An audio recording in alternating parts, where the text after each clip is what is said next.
everybody. Welcome to Bill Has Opinions, the drinking show with a Halloween problem. I'm Laura Lavoie, and I'm here with Bill Perkins, who has opinions. Hello. Yeah, we didn't make the whole situation spooky today. No, last year I think we did the monster. We did lighting, one where we did monster lighting. We may still, we've got two more shows. We got two more October, spooky shows. So, yeah. Okay. So we may yet. All right. Well, but we're here. We're back. We're back in person because you are back from Mexico. Yeah. So welcome back. Gracias. How are you doing? How have you been? I'm pretty good. I can't complain. I mean, got my stomach issues sorted out shortly after getting back. Yeah, you had a touch of somebody gave me some tap water. Yeah. Yeah. So it was not the worst thing ever. People make out like it's a big deal. Whatever. Oh God. I mean, the truth is it happens like all the time. Like sometimes you just have an upset stomach. It's true. You do. And it could be water, it could be food, it could just be you have an upset stomach. That's true too, yeah. Yeah. It's just everybody makes it like Mexico's fault. Yeah, like, whoa, they're doing this to me. I didn't even feel that way. I was like, if it really got bad, I'd go buy some pink stuff, but it never got that bad really. So I was like, right. Because you always ask yourself, is it bad enough to drink pink chalk water? No. Okay, then. Then shut up. Exactly.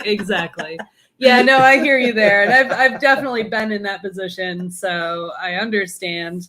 Although at the same time, when we were in Mexico, at one point, Matt hiked up a big hill and ended up at a bar, and they gave him, he's like, I just need water because he was really thirsty. And they gave him a glass of water. He's like, I don't fucking care. It's a glass of water. And he was fine. Really? And then there's guarantee it was tap water. You think so? Okay. But the people we were staying with were like, don't even open your mouth in the shower. Oh God. I've heard that too. I remember I went years ago to Juarez and people were like, don't eat the lettuce. Mm-hmm. Don't even take the lettuce off your taco because they've washed the lettuce and you'll get the thing. And I was like, I don't like eating a taco. I'm eating fucking lettuce on it. You just shut the fuck up.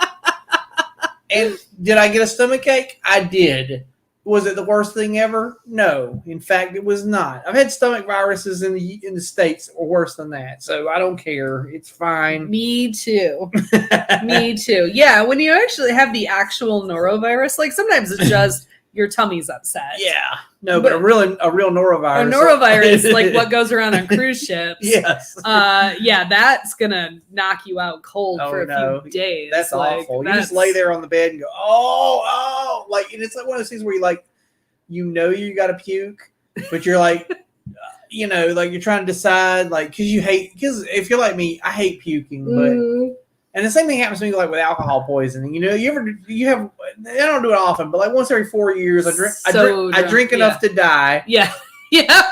And then I spend the evening laying in bed going, I probably got to puke. Maybe I'll just die. Yeah, no, I hate puking. Maybe I'll just die. This is just it. And then I'll start thinking about it. I'm like, no, I guess I got things I'd still like to accomplish. Shit, I guess I'm gonna get up and puke. No, absolutely, that's absolutely true. And you do that bargaining with yourself because you're like, I know I would probably feel better if I just threw up. I know I would feel better, but I just don't want to. I really don't like puking. It's the worst. It uses every muscle in your body, and it makes you break out in sweats, and you can't breathe for a minute or two. And you're also on your own bathroom floor and staring into your own commode. Or sometimes on somebody else's bathroom floor or a public bathroom floor. It's just nasty. I don't like that. The whole process is terrible. It's unpleasant. No. So that's why I'm always like, I think maybe I'll just die. This is just it. That is the bargain, though, because that is exactly what it's like. You're like, no, I guess I'm dead now. I've had a good run. It's been fine. I'm not waking up from this. This is okay. No, I know. And that's the thing, as we age, I'm like, I have less. There was a time, in our 20s and 30s, when you got that drunk, and you did at that night. You're like, I could puke or I'm going to die, and I'm just going to die now. but you have less and less tolerance for it. So now I'm actually in the middle drinking going, do I want to die tonight? I think I'm good. I don't need anything else. Yeah. I've finally reached that point now at 48 you talk years old. yourself out of it before you get there. Yeah, have reached the point of maturity where I can reasonably talk myself out I will of it. say the last 2 times it happened, it wasn't me. I mean, it was me. I'm in charge of myself, but I will say it's harder when you're in a crowd and people are goading you on, you know, like it's because somebody else has convinced me to have a drink I shouldn't have had. You know? Yeah. But anyway. That's usually the case. And yes, you are correct, Matt. Looking directly into the toilet is the word. Because, well, toilets are at various stages in their, monthly cycle of being clean or not, right? Yeah, sure. And if you happen to be at the moment where it's not so clean, it's the furthest from being clean. You're like, ugh. This is bad. Yeah. This is bad. Like, really, what we should do if we really plan on going out for a bender, I do not recommend this, by the way. Just pre-clean the toilet. Yeah, pre-clean the toilet before you go out. Like while you're almost still begging, to get into trouble, right? For sure. Okay. So at the end of the day, we should just learn to self-regulate. Yes. Learn to know your limits. Know when to say when, as the man on the TV says, right? Absolutely. All right. But anyway, what are we drinking? What you drinking? I'm about to drink what you're drinking. Yeah, we're having the Sam Adams Oktoberfest, and it's because it's the only Oktoberfest that Laura had in the house. That is true. If you'd had any choices, I'd have had something else, but I like this. It's you pointed this out, didn't you? That it's Oktoberfest with a C. Yeah, they didn't. They spelled it with a C. And they put it in an orange can instead of blue and white checkerboard. So, yeah, I don't really know, but it is hearty and smooth. It says. But I was gonna go to the store and buy, but we're actually heading out of town this week, and I didn't want to. Well, I'll tell you this: if you don't get the Oktoberfest right now, when you come back, you're going to be buying, Mocha Mint. all the winter beers. Yeah, Mocha Santa Mint. Claus Mocha Mint coming to town. That's what's going to be at the store next week. I'm hoping to be able to still get some pumpkins when I get back. You might get pumpkin. And pumpkins, because for breweries, Oktoberfest is over basically. I mean, the real Oktoberfest is over mid-October, right? It starts in September. It's over mid-October. So there's no point in still having it through October, although in the U.S. we tend to drink it through October. Because it says October. Right, because it says October. But pumpkin is a fine flavor really through the rest of the holidays. Like, sure, yeah. The pumpkin spice flavors and even the pumpkin flavors definitely good around Thanksgiving. And I think it's still fine through Christmas if you happen to have some around. Sure, yeah. If you have one left, you can still drink it at Christmas. Yeah, I eat pumpkin pie at Christmas. Sure. Although I typically switch my beer and coffee from pumpkin to peppermint. I don't do peppermint. Oh. I do gingerbread. I'm a gingerbread person. I'll do both. I don't do coffee. Peppermint beer is disgusting, FYI. Yeah. I had a couple of those chocolate peppermint beers like 2 years ago, and they're gross, and I'm not drinking them ever again. No, that's fair. I do not like chocolate beer, not chocolate beer. I like chocolate beer. Chocolate beer is okay, but mint beer, you're right. Mint beer is incorrect. But I don't drink coffee, so I drink tea. So at Christmas time, I'll switch to peppermint or fine. Gingerbread. But gingerbread really is the same flavor. I probably have one or two peppermint coffee. Coffee's all right with peppermint, but beer and peppermint. No, I think Trogs makes one like that. And there are a couple out there. There's a few. I had a few that I bought somewhere a couple years ago, and I was like, "Oh, these are gross." Like I just dumped them out. They were gross. And then I think we have just some randos. You've got a rabbit coming up, and I think I grabbed a lighthearted just to have more beer. I would have loved to have had a full range of just Oktoberfest, but I haven't been to the store. I have leftover beers from Dragon Con that I've forgot to take because when we were packing, I just forgot my flat of beer. So I had a whole 24 of Rabbit, and I'm down to after bringing this over to your house, I got 1 6-pack left at the house. So I'm going to go out and buy some Oktoberfest before they're out of it at the store. When I come back, I want to go to a store and grab some pumpkins, some actual fall beers. So, next week we'll have Not next week, but the yes, week after. When we return, we will have all fall beers. Knock on wood. We will do that. Yes, that is the intention. All right, but this episode, it's the 2nd of October, so we have now officially entered spooky season. Mm-hmm. Like, although I will admit, we decorated like last week. Yeah, but only because we're going out of town. Well, there's a mindset, of course. As soon as you get, as soon as Pride's done, you can. It's time for spooky season. Honestly, the stores are like that. Oh, for sure. If you wait until October and think, now I'm going to go buy some spooky decorations. Yeah. Your spooky decorations are going to be red velvet and and stars and yep, absolutely. You're gonna be saddened when you go to the store now and everything's Christmas already. Exactly. But you should have bought that shit in late summer. Yeah, turns out. But yeah, no, we went to get our flu shot and COVID booster the other day, and walked through the aisle at the Walgreens with all the Halloween stuff, and it was picked over. Man. There was a small section of like costume things, like if last minute you need a mask. You can still get a ghost face mask if you want it. Yeah, and that's pretty much it. But home decor is gone. Completely gone. But and we've talked about this on the show a few times. For many of us who do not have the gene that makes us enjoy being scared. Halloween, because I love Halloween. It's my favorite holiday. It's my favorite time of year. Yeah. But I don't like scary things. Sure. So a few years ago, the internet sort of coined its own phrase. Yeah. And it's become, I think, the official term for non-scary Halloween, right? Right. Yeah. So can you give us a little bit of a detail on what is spoopy? Spoopy is like, it's like a vibe that leans towards, I guess it's like Addams Family. It's like that vibe. Like it's creepy and it's kooky, mysterious and ooky, but it's not scary. It's not like you're not like terrified, right? Right.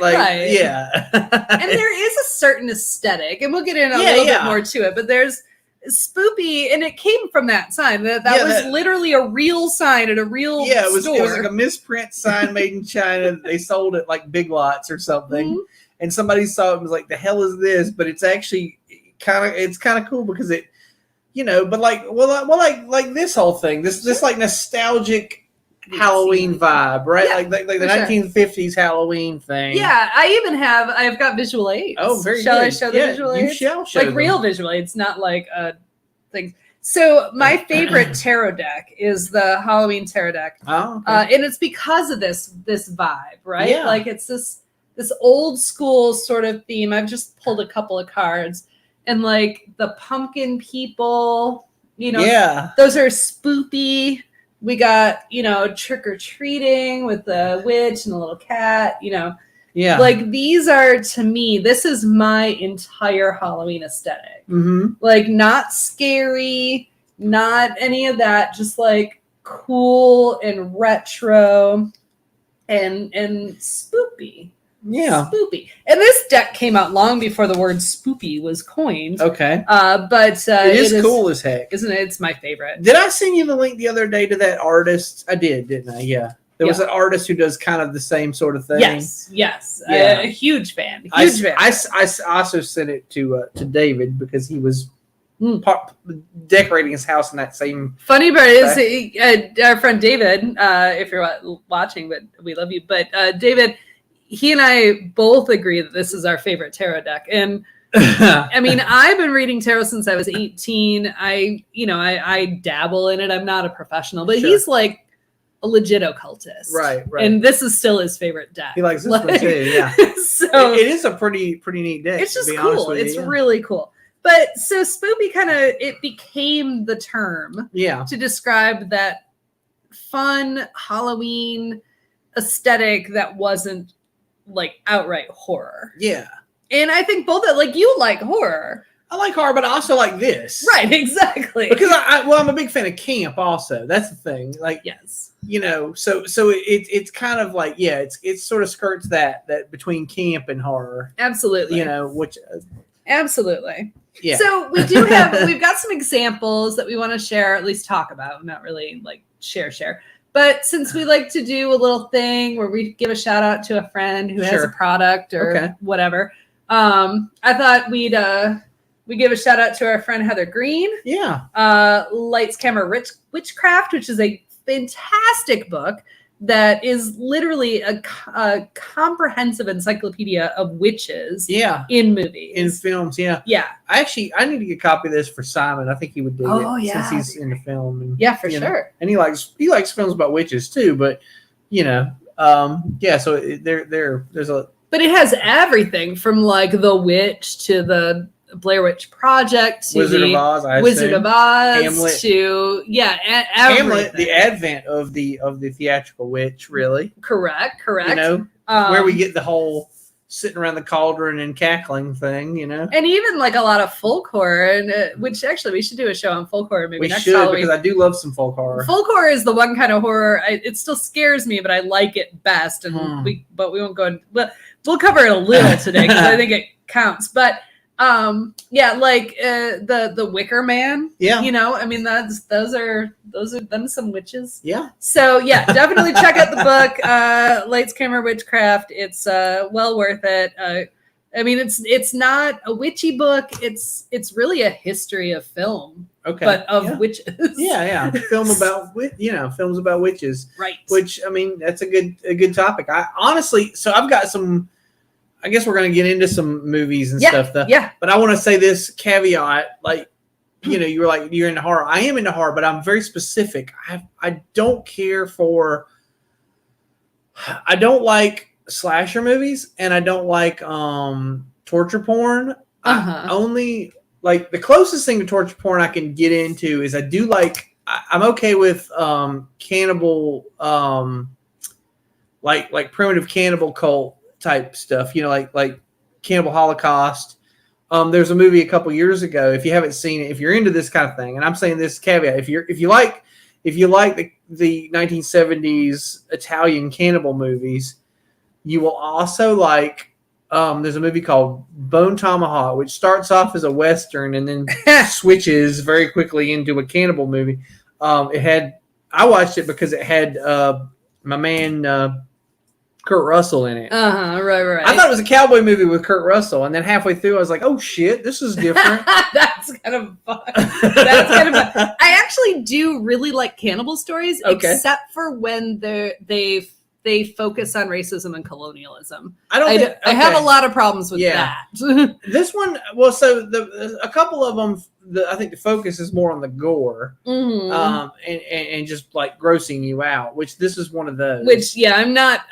So I actually am better with gore than it's a long story. It's a whole other topic. Just to be clear, that's the closest thing to a human beings killing people movie that I like. Most of the movies I enjoy, horror movies, they have to be supernaturally inclined. I like werewolves. I like vampires. I like ghosts and ghouls and things like that. Creatures. Where it's sort of atmospheric. Too. It's got to have an element of something I can't control. So I'm not actually scared of people is the thing, right? Right. Like I know that in real life that people do kill people. I'm aware that's a thing that really happens, but I feel like it's kind of in your locus of control in a way, so it doesn't really spook me. I'm not freaked out about it. It's the monsters that freak me out. Sure. So monsters and ghouls and demons and shit like that. And the funny thing is, I don't even really believe in the metaphysical. Like I don't believe in ghosts, and I don't believe in the afterlife or any of that shit. But as a horror vehicle, it works for me. Right. There you go. But the key with Spoopy, of course, is that it's not really intended to scare. No, it's that toned down a notch, right? Yeah. So the movie, like my top 10 horror movies, I would not recommend to Laura because she would not like any of them. No, but I do over the course of the year watch some Spoopy movies too, and then I usually say, hey, this one was not terribly scary. You would dig it maybe because it's just spooky enough. And sometimes I'll watch a movie and I'll go, you know what, that movie had a good atmosphere. Like it gave me the creeps, but it didn't scare me. Mm-hmm. And that could, I never dismiss it for that. I'm always like, that's still cool because that's a hard thing to do too. Like, for sure. To give me the creeps without scaring me is still a thing. Like you accomplished a thing. And some of the scares, in all fairness, especially with and this is probably why I dislike the slasher genre, is a lot of the scares in modern horror are jump scares, right? Which is not really a scare as much as a startle. Yeah. Yeah. Okay, so Large Marge and Pee-wee's Big Adventure is a jump scare, and I enjoy it in that regard. But that was one where it was unexpected, like in a horror movie where the tension's already raised. Yeah. And you're waiting for the jump scare. Right. It stops being. Yeah, no. When I get jump scared in a movie that's not a horror movie, it's better in a way, right? Like, right. Yeah, as a matter of fact, a movie or a TV show. I would also say that the librarian ghost in Ghostbusters. Is an example of a good jump scare where I didn't expect to be scared, but I was. But and Ghostbusters is a good example of Spoopy. It's like, a good Spoopy movie. It's a fun movie. It's not like you're not going to leave terrified. You can wet your pants or anything. Right. You might jump at the jump scare. And a jump scare, like one of the ones I would call this, it probably crosses the line from Spoopy, which is really like all ages, everyone can enjoy it. It's not going to scare. But The Servant, which is an Apple TV series, it's an M. Night Shyamalan. Okay. And I don't normally like M. Night Shyamalan. Well, I've liked a couple of his things. But I'm hit and miss with it. Yeah, I think most people are. But this show was really, really good. But part of the reason why I wouldn't call it spoopy per se is that it raises the tension in every single episode that you're waiting for the jump scare. And it never happens. Oh gosh! So like literally on edge the entire time. Like we got through the first 2 seasons, and we started watching the first episode of the 3rd season, and both of us were like, "No, we gotta wait. Like we just aren't mentally prepared for any more of this story. Like we just have to stop right now." So we haven't finished it. Interesting. But I have not seen that. It's good. I will say my favorite M. Night Shyamalan movie, and I don't know if you've seen this one, was The Village. A lot of people hate that one. I liked it. I loved it a lot. It's almost like a folk horror in a way. Yeah, for sure. You know what's funny? I saw it with a friend of mine. We actually saw it in the theater, and at the end of it, he was like, "I knew all along it was baloney," or something. He's one of those people who, when he watches a movie, he's trying to get ahead of the author. Right. I don't do that. I just let the story be told to me. I don't. I'm trying to think if there's anything where I don't even think with like Agatha Christie novels. I'm not even trying to solve the fucking mystery. Yeah, I might speculate, but I like the story to unfold. I'm just like, surprise me. Fuck, I'll be surprised with whoever's the killer. But anyway, in that movie, spoiler alert, if you haven't seen it, maybe turn this off. It's a very old movie. Go watch. Yeah, you've had ample time to watch it. When they're in the woods and she runs into the monster, and she'd already been told these weren't real. Like this was baloney. And then there's the monster, and I was like, oh shit, they are real. And my friend who had seen the movie with, he was like, oh, I knew it was that dude dressed as the monster instead. But I mean, to me, oh my god, like that, like when she saw him in the wood, well, she didn't see him because she was blind. She heard it or whatever. Right. But when she heard it, like the hair on the back of my neck stood up. Oh my god! Like when that thing appeared in the woods, that monster was scary as fuck to me. Even though you knew it was not real. And it turns out that's not even the fucking M. Night Shyamalan twist. Right, exactly. Like the twist is something entirely different. And I'm not going to give away because I don't want to be an asshole and spoil things. But so speaking of folk horror, and I agree, I would put that in the folk horror category. I mean, it's a folk horror with a twist, right? Right, sure, yeah, because he has to have the twist, right? But it's just the hallmark of what he does now. Like, I don't think he could do it without a twist. He's expected to, which is kind of what makes The Servant interesting because it's a series instead of a movie, so you don't know when. You keep waiting for the other shoe to drop. Well, and sometimes a twist happens, but you know that can't be the the actual twist, right? It's not the twist. So, but as far as one of my favorite, actually, much like the Halloween tarot, one of my favorite things to watch this time of year is it's actually a Cartoon Network series, Over the Garden Wall. Yeah. And it's like that tarot. It has the same aesthetic where it has that like 1900 or 19th century, kind of cool vibe. Mm-hmm. But it's true, like the best way to describe it, it's a cartoon. It's a animated folk horror for tweens. Yeah, Like, it is. It really is. And it's every episode's about 10 minutes long. And so the course of the series is like 45 minutes. So you could just watch it in one sitting.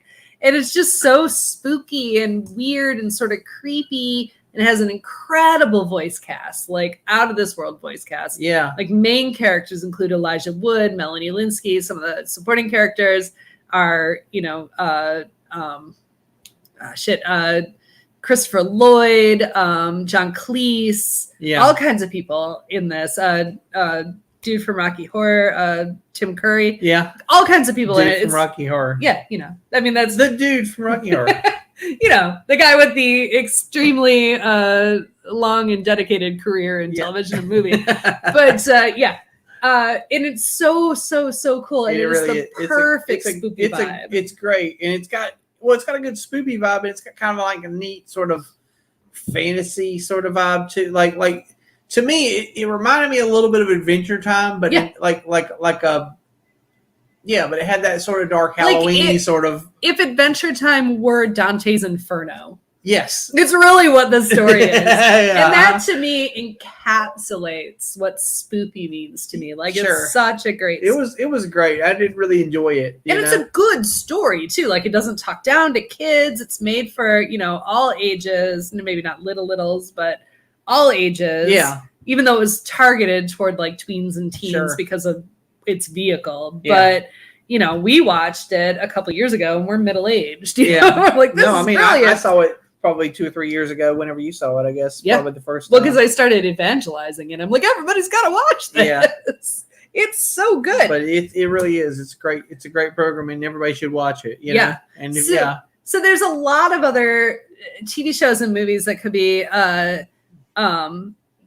considered spoopy. And many of them are family films, right? Because, it's for all ages. You messaged me earlier today. You're like, are they just for kids? I'm like, not necessarily. Yeah. But a lot of the ones I have some things are, because like there's some things I see that are like, that are creepy, but not scary. Like I watched a film 2 nights ago that I told you about. Wolf. Yeah. Or was that last night? I watched that last night. Yeah. Wolf, starring Michelle Pfeiffer and Jack Nicholson, which was, I hadn't seen it yet. Like that came out, in the 90s, I want to say. Yeah, for sure. I was flipping around on the TV the other night trying to find something to watch. I was like, I've never seen this. I'm going to watch this. And it's a good story. It's a good story, but it's really it's so funny. As you can imagine, it's about a werewolf. However, they never use the word werewolf anywhere in it. It's really a story about people, and human interactions, and just one guy happens to turn into a werewolf, and it affects the way he deals with his interactions. He's going through some shit at work and in his life and stuff, and this is a factor in it. Right, exactly. It was kind of a neat. I read the little synopsis before I watched it, and it tried to claim it was funny, and I was like, I wouldn't really say it was funny. I mean, I get that it's not completely serious either. Well, there was a time in the 90s when anxiety was funny, and I think we've all realized since then that it wasn't. Okay. Like, it was like, let's delve into these mental issues that we all share, but it's hilarious. And now we're like, no, that's literally anxiety. So you can make the case that American Werewolf in London does have a kind of comedy thread running under it, right? Yeah. It's also a very good fucking werewolf movie. Yes. I wouldn't say it's spoopy. That it would terrify the shit out of. If you're scared of werewolves and you watch American Werewolf in London, it will terrify the transformation scene. Man, it will terrify the shit out of you. Yes, I'm just saying that it's both a scary werewolf movie and also a funny werewolf movie. Yes. It's scary and funny in the way that Evil Dead is scary and funny. Yes, which I will say I actually enjoy Evil Dead in that way. It's probably a little too scary for me on the regular, but now I understand it, so I can watch it for what it's worth. Okay. Right? But I enjoy it more because it's funny. Like I learned to look past the gore. It doesn't really scare me because it's sort of silly. Okay. Yeah, exactly. Okay. But a lot of the things on our list are definitely for all ages. Sure. Hocus Pocus, right? Classic spoopy movie. Right. Right. The Goosebumps series. Worth watching. Or the Goosebumps movie. A movie, yes, with Jack Black. Oh, you know what you forgot? I told you the other week, like 2 or 3 weeks ago, the Scary Stories to Tell in the Dark. Oh, yeah, which is like a Goosebumps. It's like Ghost Bumps? It's like a Ghost Bumps. Ghost Bumps, that's Ghost Bumps is when two ghosts are like... No, I thought they were doing coke. It was like... just gotta do that ghost bump, man. Yeah. But yeah, Scary Stories Still in the Dark. I have that on the list too, on my list, like to watch this year. But like Goosebumps, Halloween Town is stupid. Like it's dumb. It's dumb. If you're not a child, it's gonna be dumb, but it's kind of fun. Yeah. Right. But there's another one like that. If you have not watched this, you should because it's so stupid. Is another Disney one like Halloween Town called Zombies, and there are now like 3 installments of it. Oh, I think I did, and it's a musical. I think I flipped past one of them last year and was like, "What the fuck is?" Oh my god, shit? It's so stupid. I came in when one of the kids was watching it or something. I was like, "What are we watching?" You know, it was it's very dumb. It's so stupid, but we watched all of them because they're so dumb. And but they're musicals. Okay. And like the first one is about like it's a high school where zombies and people like they have to learn to live together. Huh. And then the second one there are werewolves. And then the third one, they're aliens for no reason, but they're all musicals, and it's so stupid, but they're so much fun. That reminds me. Oh god, what was the zombie movie that was made like about 3 years ago, where it was like a romance movie, but it was a zombie movie? Let the Right One In. No, that's a vampire movie. Oh, that's true. Oh no, I know what one you're talking about. Shit. If you know the answer, you're right. Yeah, but it is. Yeah, it's a cheesy zombie movie. I went and saw it in the theater, whatever it was, and it was like cheesy. It was like they were doing to zombies what we did to vampires. Yeah, exactly. Which I was a little bit like on the edge about, but on the same time, whatever. Because then we can actually bring vampires back into the fold and make them scary again. Right. You know. If we let zombies because I'm tired of zombies anyway, so fuck whatever. Also, by the way, if you're looking for a fun zombie movie, this one I guess falls into the category of more like Nightmare Before Christmas, where is it a Christmas movie or is it a Halloween movie? But it's called Anna and the Apocalypse. It's a British movie with zombies, and it's a musical. And it takes place at Christmas. It takes place at Christmas, and it's actually really super cool. When I was looking for spooky, not scary movies, a couple of them came up that I was gonna that are spooky, not scary, but also are mildly a Christmas movie, like Gremlins, where I was like, but I think Gremlins is a Christmas movie. Yeah, that's a Christmas movie. I agree. I would save that for Christmas. But here's something. So here's one that's not for kids, but it's definitely spoopy. Is Young Frankenstein? Okay, yes. Like it's just a classic, good ass Mel Brooks movie. Yeah, like everything about it is literal perfection. Literal perfection. It's good times. Another one that's great for all ages and very nostalgic, Great Pumpkin Charlie Brown. Hey, did you know that when Great Pumpkin Charlie Brown first aired, it had a bunch of shilling in it? Like at the beginning, it said it was from it used to have a scene that they've cut out now that said this is brought to you by the Coca-Cola Company and from your local Dolly Madison bakery. Yeah, I do remember that. Absolutely. Yeah, I mean, obviously. And now they don't show that anymore. Right. Well, because half of those things don't exist. Is there no more Dolly Madison? Yeah, I don't know if there's a Dolly Madison anymore. I remember when I was in college, they used to have the Dolly Madison donuts in my cafeteria. But anyway, yeah. But similar to just, really truly the term spoopy was made to describe this director. Yeah. Any Tim Burton movie. Yeah. Name a Tim Burton movie. Well, there's only I would exclude Big Fish. Is that what it's called? Yeah, Big Fish and Ed Wood. Those are the only two I'd exclude because they're Ed Wood's got a little because at least it's talking about a horror movie and Bela Lugosi, who's dead, undead. Yeah, but still. Oh, speaking of Spoopy Not Spoopy, Spooky Not Spoopy, or Spoopy Not Spooky.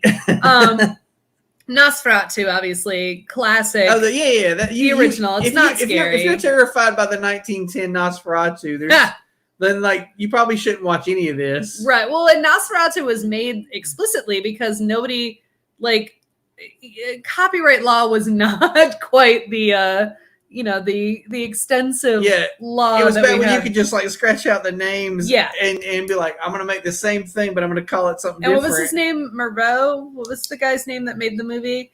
Murnau, I think. Murnau. Yeah, he's a German director. Yeah. He just like, hey, let's make Dracula, but we're gonna change all the things, and it's basically Dracula. It's totes Dracula. 100% Dracula. He just changed the names. Like he changed the vampire's name is Orlok instead of Dracula. Right. But there was also a movie that came out. I don't know now. Shadow of the Vampire, which was a really good movie. Oh, it is a really good movie. And it's like, what if? Because here's the thing. Because it turns out they know very little about the guy Max Schreck who played the vampire in the silent film. In the silent film, and because they know very little about him, there's this what if he was actually a vampire? And so Shadow of the Vampire is they're filming the movie Nosferatu, but turns out the guy's really a vampire. Right. And they have to like deal with him while they're trying to film their movie. And it's actually really, really good. That's a really great movie. I saw that in the theater too. It was I think I did too. I actually keep meaning to rewatch it. Yeah, I haven't seen it since then. Like,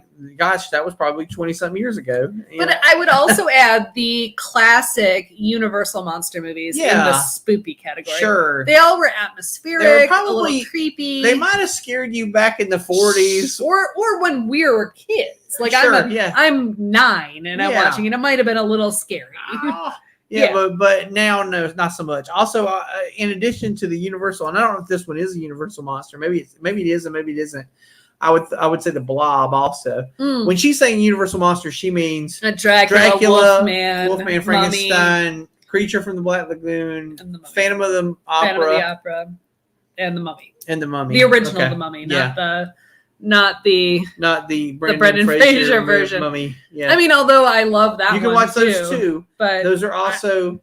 I would call that an adventure. Those aren't even really spoopy. No, they're just adventure movies. Those are adventure movies, yes. For sure. Sure. Yeah. All right, and of course, if you like musicals, Zombies isn't your only option. No. Rocky Horror Picture Show, a classic. I said Rocky Horror. I mentioned 3 or 4. You did. You also mentioned Little Shop, and Phantom of the Paradise. Yes. Which Phantom of the Paradise came out the same year as Rocky Horror. Most people don't know about it. I learned about it from our friend Michael Keene. Because he played a song from it at their wedding. Right. And I was like, this song rocks. What the fuck is this? And I looked it up. Anyway. Stuff like this. I watched the movie. It's a really good movie. Here's the deal. Phantom of the Paradise is a musical. It is a mixture of Faust and Picture of Dorian Gray and Phantom of the Opera all mixed together. Okay? Yeah.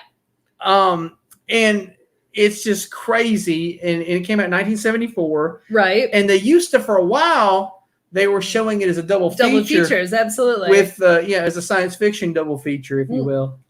Yes. With Rocky Horror, but it is a very good movie. And if you haven't seen it, you owe it to yourself. Go fucking watch Phantom of the Paradise. I actually need to rewatch it. My brother was obsessed with it. My brother is a little bit older than me, so like I worshipped the ground he walked on when I was a kid, and he liked it. And right around the same time, I was getting into Rocky Horror because, like you do when you're in high school. Sure, right? yeah. He's like, "No, you got to watch this. Like, you should see this." Yeah. And I watched it, and I'm like, "Well, that's weird." It's like if you love Rocky Horror, but you want something a little deeper, watch this one instead. Okay, or not instead. Like, enjoy them both. Yeah, enjoy them both. For sure. They're not mutually exclusive. It's not like you can't like this and also like that. Like. Well, the thing is, You like if you like musical horror, yeah, check them all out. check them all out. And the thing about Rocky Horror is obviously you've got the camp, the experience of going to see Rocky Horror, right? Right. But I actually I watched the movie when I was in high school, like, because it came out on DVD while we were in high school. Like it was the first, or not DVD, VHS. Yeah, it came out you on had DVD. No, right. It came out on video for the first time. Laserdisc. It was the only time it had ever been on video. And so, like, my friends and I watched it not in the theater, and we were the first generation to do that. Like since the movie came out. No, I never saw it in the theater until like the first time I ever went to a Rocky Horror Experience was at Dragon Con a couple years ago. I've never been to a theater where they did the whole, bring all the shit and throw it around the theater and holler at the screen and all that. And all of that is regional, so it's different wherever. No, I know, which is what's crazy about if you go to Dragon Con, because it's a mix of people, right? And so everybody's got different callbacks, right? So every line you won't hear the movie because there are everybody from all over the country in that room hollering their regional thing at the screen the whole time. You are absolutely correct, Jay. I was going to mention this. Repo the Genetic Opera is it's not spoopy in the sense that it's like fun for all ages, but it's not super scary. But yeah, if you like horror movie musicals, definitely check out. All right, well, Opera. I'm not familiar with this, so I'll have to check it out. All right.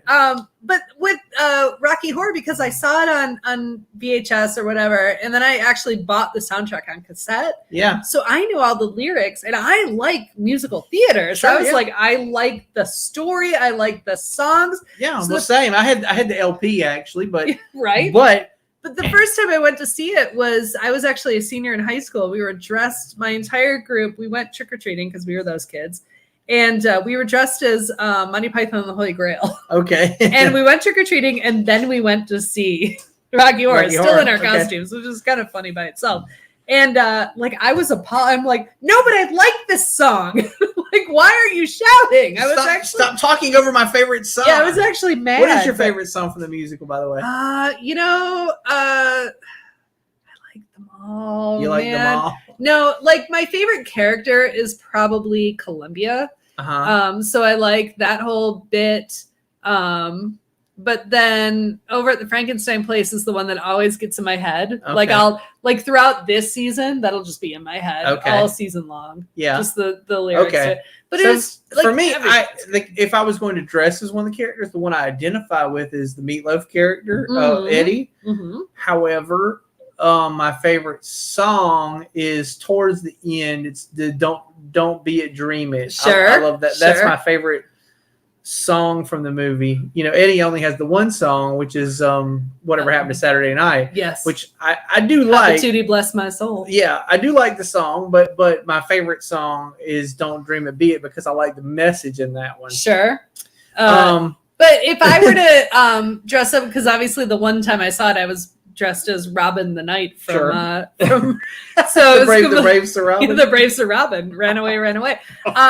But I have always wanted to dress as Janet, and partially because when I first learned the movie, I actually had like a pink suit, like skirt suit thing. I was like, I already have a Janet costume, so I probably would. But Columbia is my favorite character, so like. Back then, I would have dressed as Janet for sure because it was, uptight and stuffy. But now I'm like, I'd be all in Columbia. Now you feel like Columbia, okay? Yeah, because she wears the little hat and she a jaunty little hat. A jaunty little hat. Who doesn't love a jaunty little hat? And a gold, little cropped bolero jacket. Absolutely. And some tap pants. Absolutely. Yeah. Like that's just good stuff. It's fun. We love the Dragon Cons. We do the bunny hutch every year where we're wearing like hot pants and corsets. Yeah, so it's just fun. So speaking of witch movies, I think in Spoopy comes in a few, and you mentioned this, the witches, of course, the Roald Dahl, Angelica Houston. But then there's also the newer version with Anne Hathaway. I have not seen that one. I just remember the old one. Both have their pros and cons. Okay. Witches of Eastwick. Witches of Eastwick, which I mentioned to you earlier today, because I seen Wolf and it reminded me of Jack Nicholson, and he was in Witches of Eastwick, which was also which has Susan Sarandon, who was in Rocky Horror. Right. Yes, in the 6 Degrees of Spoopy. My favorite witch movie of all time, which you can definitely read about in the book that we promoted earlier. My favorite witch movie of all time. Now, I know most people love Hocus Pocus. Mine is Practical Magic. Yeah. Okay. Oh God, that's such a like when that came out, I saw it in the theater like 4 times. Okay. And I've seen it dozens of times. We didn't since. mention The Craft. Oh, The Craft is And oh gosh, what was the other one? What's the one where the girl has this little rap, like top that? What's that movie called? You remember what I'm talking about? Teen Witch. I think Teen Witch. Teen Witch. Yes. Did you never see that one? No, but that brings up TV shows like Sabrina the Teenage Witch. Sure. Or Sabrina, like both versions. Both Sabrinas, yes. Are definitely. But here's a couple. Technically, these are new shows that I want to highly recommend right now. Sure. They both fall into, I guess you could say, Spoopy because I like them. Okay. Right? Because otherwise I wouldn't. But 2 movies. So here's the thing, a genre of horror that is happening right now, and it really kind of came to the forefront with Jordan Peele, like with Get Out. Okay. Right? Is that the anxiety of racism is its own form of horror right now. Okay. Right? Like how people of color experience the world, and now we're seeing it as a horror. Mm-hmm. Whereas in their daily lives, this is real, and this is just pure anxiety every day. All right. So there are 2 that I watched recently that are fan-frickin-tastic. On Amazon, The Horror of Dolores Roach. Okay. The acting is out of this world. All right. It is about, racial injustice, gentrification, and cannibalism. Okay. It's not gory in that, like, people die. Uh-huh. People die violently. But it's not gory that it's so scary. Like, I'm not scared of it. And it was just so well acted and so brilliant. I definitely recommend it. And the other one on Hulu is The Other Black Girl. Okay. Which starts out as it's a slow burn. It's a very slow burn, but it's really about, like, the subtext is about this girl's woman's experience in a workplace, trying to navigate a mostly white workplace, but still maintain her blackness. Mm-hmm. But the story comes out as a anxiety-ridden horror. Okay. And it's so well done because part of it's fantasy. I would make the case too. A handful of episodes of Atlanta fall into this. Mm-hmm. There's a couple. My God, I don't know the names of them all. Well, but there's the Teddy Perkins one. The Teddy Perkins one, yeah, that was the first one. But then there's been a couple in the last last 2 seasons. Yeah, there were a few that were like you thought you were watching Black Mirror instead of Atlanta. There were 2 in particular I wish I could remember the names of the episodes, but one was like he went into this, like, he thought he was going to meet with a celebrity, like, for his new job, and he ended up, like, in this weird place where he was crawling through tunnels, and then ended up in this situation where he thought he was meeting the real person, but it wasn't. Weirdly creepy. And then there was one where there were 2, actually more than that. The one where they were lost in the mall? The one where they were lost in the mall, absolutely. There was also the one with where Zazie Beetz was she went to a creepy dinner party. Well, the creepy dinner party one was super scary. Oh my God, the entire last season of That was actually the season before last. That's the true. Creepy Dinner Party. That's true. It was a reference to Army Hammer, I believe. Yes. Slightly. Yes. Oh yeah. Then there was the one though where Lovecraft Country was amazing. It was undersold as a series. I think it was so good. But yeah, no, the other Atlanta episode that I was thinking of was the one where her daughter is a casting call for a. Oh yeah, and it's like a cult thing or something. Yeah, but it was like a take on Tyler Perry. Tyler Perry, yeah. Like even to the point where they used his tagline, where she's like, "Hello," but it was so creepy. Like, oh my God, yeah, actually, there were some really spooky episodes in the last 2 seasons of Atlanta. Sure. I mean, Teddy Perkins, I think, was in the second season. That was in the second season. But then, like, that was kind of a hint that the next, like, it's going to get weirder. It was going to get weird, it got weirder the last 2 seasons. And anybody who hasn't watched it, I'm just going to say it gets weirder. It becomes less about hip hop culture and more Black Mirror. Yeah, absolutely. As No, it for goes. sure. And in a way, I think we can recognize Jordan Peele for that influence of Sure, movies, 100%. right?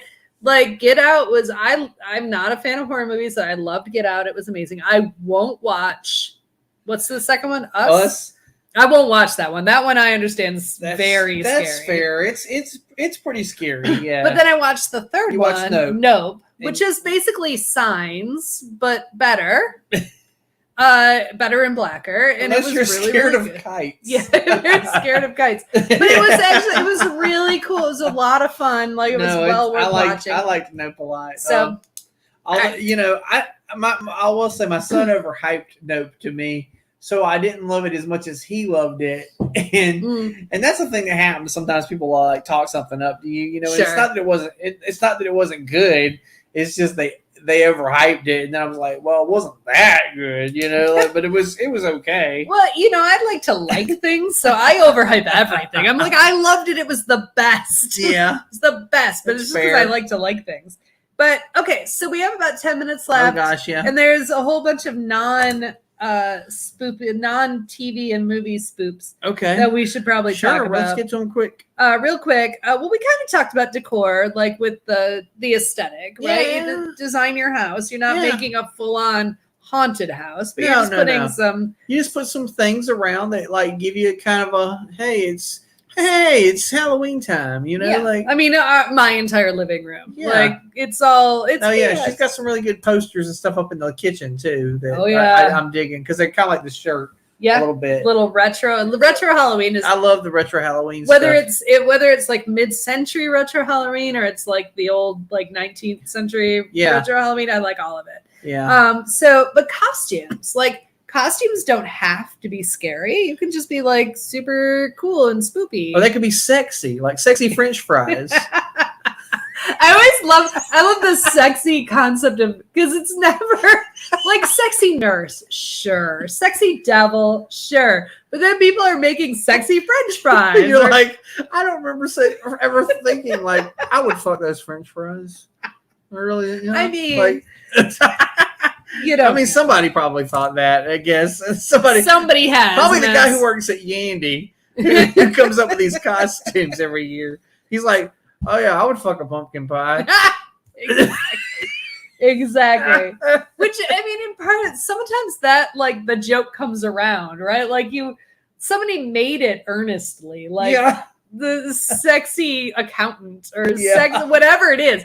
But at some point, it kind of comes back around and becomes funny again, like Right. like sexy apple pie or Right. whatever. Like it's just you just stick on some high heels with whatever. Yeah, it's just like skimpy and high heels, and it's like now it's sexy. It's got fishnets. Right? Yeah. You know what my favorite sexy costume is though?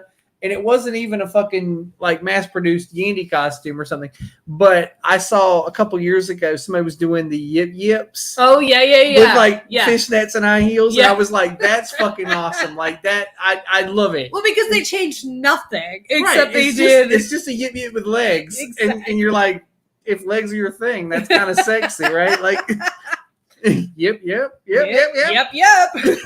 But so other things I think are spoopy is sort of any of the like fall activities that come Sure. around, like going to a cider mill Mhm. or Get going them donuts. pumpkin picking Yep. or going to a bar crawl. Like those are just the corn spoopy. maze. Oh, the corn maze for sure. Yeah. Even better, the children of the corn maze. Right? Those are the kids that got lost in the corn maze. They and are, yeah. They had to live there. Yeah. No, they're just there forever. The parents just write you off. Kids, if you get lost in a corn maze, that's what happens. Your parents just write you off, Yeah. and you become children of the corn maze. You live there now. And You have to change your name to Ezekiel or something. I would also, so this one falls on Jebediah. This also falls on the cusp between spooky and scary. Okay. It's like local haunted tours or park pub Mhm. crawls or whatever. Like sometimes I have a hard time with them because when I'm described something that sounds scary, my brain just takes it and runs. Huh. So then for like 3 days, I can't sleep. Yeah. So where most people will go to a haunted pub crawl and be like, oh, that's cool. This place is haunted. I'm like, something's going to kill me in my sleep tonight. But there's still, for most Interesting. people, a pub crawl or a haunted tour. Like we have a tour company in town called La Zoom, Yeah. right? It's a comedy Yeah. tour. Yeah. And they do a comedy haunted tour. Okay. They take you around to real haunted places, but the wrapping is comedy. Yeah, sure. So it's less I've always scary. wanted to do a haunted, like kind of a haunted comedy tour of Asheville. And my idea was I was going to take people to certain bars, and I'd be like, guys, believe it or not, in this very bar, if you look into the mirror behind the bar and you say Bloody Mary 3 times, you will get 3 disgusting tomato drinks. That's fair. That's true. That's true. It happened to my sister's cousin's best friend. Exactly. Well, there was one time we went out. So Matt and she had to drink all 3 of them. All 3 and of them. pay for them. Yeah. And tip. We went on this epic trip a few winters ago where we kind of went down the coast and made our way back up. Mm-hmm. And our last stop was Wilmington, North Carolina. And I had, as a present, like a Christmas present to Matt, because it was the winter time, the late winter, I did a bunch of like different tours. Like I did a theater tour in one city and a historic tour in another, whatever. Yeah. We ended in Wilmington and I got a haunted pub crawl. Yeah. And we went on this haunted pub crawl and you're like, whatever, okay, this is fine. We were staying at an Airbnb downtown Wilmington, like in this building, like right next to one of the breweries in downtown. We were like 2 stories up in this historic building. Yeah. So we were walking on this pub crawl. We're walking around. We go to these places like, this is scary, whatever. Okay, it's fine. We're walking to the next location and they're taking us into the fucking basement of the building we're staying in. Oh, God. And we get to this basement and, we're put into a very small, dark room and we all have our drinks. And they're telling this story. And apparently whatever in particular that this building was known for was possibly the American location of Jack the Ripper. Because there's some story that he moved across the pond. Okay. Yes. And so him hearing the story, my freaking cat who traveled with us everywhere was 2 stories up by herself. And I'm like, fuck, my cat's going to die. I was so scared. Because Jack the Ripper was renowned for hating cats. Well, weird little hairless cats. I imagine most people are renowned for that. But yeah, I love a haunted tour, but it has to be the right one. Because if it's super scary, I can't do it. Oh, gosh. My problem with haunted tours is, or what, I don't know, like I guess I'm too much of a skeptic, so I get on them and like they'll tell these stories and they get so dramatic, and I'm just like, oh, come on, like I mean I don't do that while I'm on the tour, but like later on I'm just like, Jesus Christ, what a bunch of crap. Yeah, but at the same time you're out drinking with your friends. If I was drinking, that'd be one. Well, I will say this, at least like when I went to New Orleans and we went on the vampire tour, we did stop at a bar a couple times, so that was great. At least I got to drink. Right? Oh, I won't do them unless they're haunted. Unless it's like the comedy. Well, our comedy bus tour you could drink on. Yeah. No, but I need to drink. I'm just saying, like, I guess if you get to drink, that's the thing. But like, even then, like, the guy would tell us these yarns about fucking vampires, and I was like, you got to be shitting me. Like that would be in the news. There's no way that happened. Like that's horse shit. And I went and looked it up, and I was like, you know what? I read. Here's the thing, and I started to bust anybody's bubble, but there were no vampires in New Orleans prior to Anne Rice moving there. Yeah. Ever. No, she was the reason there are vampires in New Orleans. If you hear any story about vampires in New Orleans, that's why. She made them up. She made them up, and they've become lore since then. But prior to her moving there in the 1970s, nobody ever said jack shit about no vampires. Well, I've got some other news for you about vampires. They don't exist? They don't exist. I actually love vampire. Like, vampire lore is one of my favorite things, but I also love unicorn lore. Sure. Like, they don't exist. Unicorns are in the fucking Bible. Vampires aren't. Well, unicorns are badly translated from the original text. So, but there's not a bad translation that says vampires anywhere in the Bible.